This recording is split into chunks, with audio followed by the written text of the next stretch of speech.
எல்லாருக்கும் வணக்கங்க. இன்னைக்கு வந்து முருங்கை பொடி செய்கிறது எப்படின்னு பார்க்கலாம்.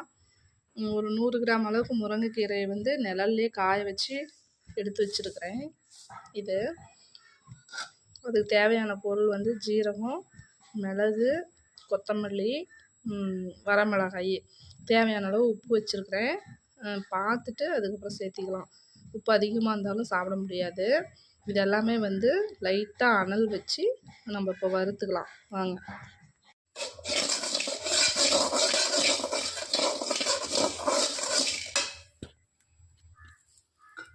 இப்போ வறுத்தாச்சு.